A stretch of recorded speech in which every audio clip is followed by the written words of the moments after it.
మీద ఎంత దుమ్మెత్తి పోశారు. తాను అధికారంలోకి వస్తే ఏమేం చేస్తాను అని చెప్పి మాయ మాటలతో ప్రజల్ని మోసపుచ్చారో మనం అందరం కూడా గమనించాం. కానీ అధికారంలోకి వచ్చిన తర్వాత మళ్ళీ చంద్రబాబు నాయుడు గారి నిజ స్వరూపం చూపిస్తున్నాడు. ఈరోజు రైతుల్ని మోసం చేశాడు, మహిళల్ని మోసం చేశాడు, పిల్లల తల్లిదండ్రుల్ని మోసం చేశారు. అన్ని రకాలుగా అందరినీ మోసం చేసి ఈరోజు ఆ మోసం గురించి ప్రజలు డిస్కషన్ పెడితే దాంట్లో నుంచి బయటకి ప్రజల్ని తీసుకురావడం కోసం డైవర్షన్ పాలిటిక్స్ చేస్తున్నారు.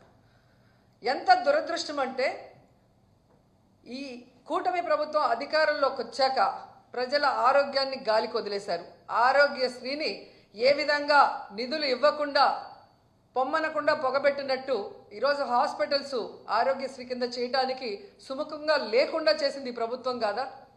అలాగే అమ్మఒడిని ఎగ్గొట్టి ఈరోజు పేద పిల్లల్ని చదువుకు దూరం చేస్తున్నది వీళ్ళు కాదా?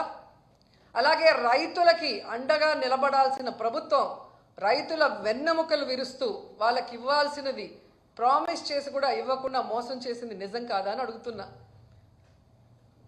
ఇవన్నీ ఒక ఎత్తు అయితే ఈరోజు రాష్ట్రంలో అవినీతి ఎంత విచ్చలవిడిగా జరుగుతుందో అందరూ కళ్ళారా చూస్తున్నారు.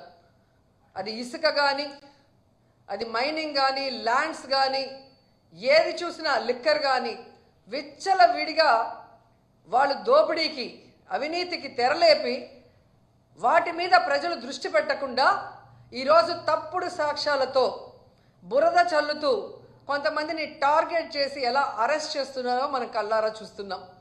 నిజంగా ఇది ఎంత సిగ్గుచేటో ఒకసారి అందరూ కూడా ఆలోచించాలి. ఈరోజు ఇంటెలిజెన్స్ చీఫ్గా పనిచేసిన పిఎస్ఆర్ ఆంజనేయులు గారిని అరెస్ట్ చేసి తీసుకురావడం చూస్తుంటే డైవర్షన్ డర్టీ పాలిటిక్స్కి పరాకాష్ట. అంటే ఈ కూటమి ప్రభుత్వం ఎంత దిగజారిపోయిందో ఇక్కడ స్పష్టంగా అర్థమవుతుంది. పోలీసులు గుర్తుపెట్టుకోవాలి, ఈరోజు లోకేష్ చంద్రబాబు నాయుడు మాటలు విని రెడ్ బుక్ రాజ్యాంగాన్ని అమలు చేస్తున్న పోలీస్ ఆఫీసర్సు ఇది మీరు అర్థం చేసుకోవాలి. తప్పు చేయని ఆంజనేయులు గారిని ఈ విధంగా అరెస్ట్ చేసి ఆయన్ని హ్యూమిలేట్ చేస్తూ అవమానపరుస్తుంటే తప్పు చేసిన మిమ్మల్ని చట్టం ముందు నిలబెట్టి మీకు బుద్ధి చెప్పే రోజు దగ్గరలో ఉంది కాబట్టి అలాంటి తప్పులు చేయకుండా మీ పని మీరు కరెక్ట్గా చేయమని కూడా ఈ సందర్భంగా తెలియజేసుకుంటున్నాను. ఎందుకంటే ఏదో కిరీటం పెట్టేస్తారు చంద్రబాబు నాయుడు లోకేష్ అని చెప్పి చాలా చోట్ల పోలీసులు పెద్ద స్థాయి నుంచి కింద స్థాయి వరకు అందరూ కూడా వన్ సైడ్గా తప్పుడు సాక్ష్యాల్ని సృష్టించి తప్పుడు కేసులు పెట్టి ఏ విధంగా అరెస్ట్ చేసి పైశాచిక ఆనందం పొందుతున్నారో వాళ్ళందరినీ కూడా హెచ్చరిస్తున్నా. భవిష్యత్తులో మళ్ళీ కూటమి ప్రభుత్వం వచ్చే అవకాశం లేదు. ప్రజలు ఇప్పటికే మేల్కొన్నారు. ఈ కూటమి ప్రభుత్వం వల్ల వాళ్ళు సర్వనాశనమైన విషయాన్ని వాళ్ళు గుర్తించారు. జగన్మోహన్ రెడ్డి గారి ప్రభుత్వంలో పేదలు ప్రశాంతంగా బ్రతికిన విధానం గుర్తుపెట్టుకొని మళ్ళీ జగనన్న కోసం ఎదురు చూస్తున్నారు. జగనన్న ముఖ్యమంత్రి అయిన వెంటనే తప్పు చేసిన వాడు ఎవరైనా వదిలిపెట్టేది లేదు. న్యాయస్థానం ముందు నిలబెట్టి వాళ్ళందరినీ కూడా జైలుకు పంపిస్తామని కూడా హెచ్చరిస్తున్నాం. అండ్ ఈరోజు మీరు చూస్తే ఎంత విచిత్రంగా తయారైందంటే చంద్రబాబు నాయుడు నైజం. ఆయన తప్పు చేస్తాడు, సాక్ష్యాధారాలతో సంతకం పెట్టి దొరికిపోతాడు. డొల్ల కంపెనీల్లో కంపెనీ అనేదే ఉండదు, కొత్తగా ఒకటి సృష్టించి దాంట్లో డబ్బులు ట్రాన్స్ఫర్ చేసి దాన్ని ఎలా వాళ్ళ అకౌంట్లోకి తెచ్చారో అన్నీ కూడా క్లియర్ కట్గా దొరికిపోయాయి.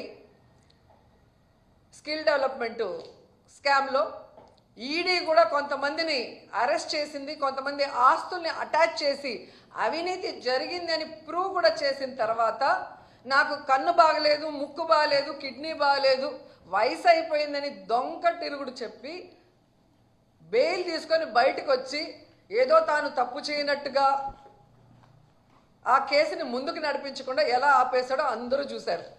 నీకు దమ్ము ధైర్యం ఉంటే ముఖ్యమంత్రి సిబిఎన్ గారు మీకే చెప్తున్నా, స్కిల్ డెవలప్మెంట్ స్కామ్లో మీ మీద పెట్టిన కేసులో మీరు ఎలా సంతకాలు పెట్టి డబ్బును దోచుకున్నారు ఈ ప్రభుత్వంలో అనేది ఈడీ కూడా ఓకే చేసింది. దాన్ని ఎందుకు సిఐడి విచారణ ముందుకు నడవనీయకుండా ఆపేశారు? దమ్ముంటే స్కిల్ డెవలప్మెంట్ మీద మీరు విచారణ చేయించుకోండి. మీ వల్ల కాకపోతే సిబిఐకి అప్పచెప్పండి. అలాగే మీరు చూస్తే ఫైబర్ నెట్ కేసులో ఎందుకు మీరు విచారణను ఆపేశారని అడుగుతున్నా. ఈరోజు ఏదో ఆంజనేయులు గారి మీద ఒక కేసో లేదా మిథున్ రెడ్డి గారి మీద ఒక దొంగ సాక్ష్యాలతో ఒక కేసో పెట్టి భయభ్రాంతులకి గురి చేయాలంటే ఎవరు భయపడే ప్రసక్తి లేదు. ఎందుకంటే మేము తప్పు చేయలేదు కాబట్టి ఎవరికి భయపడాల్సిన అవసరం లేదు. మీరు దొంగ సాక్ష్యాలతో ఎన్ని కేసులు పెట్టినా మేము న్యాయపరంగా పోరాడి బయటికి వస్తాం.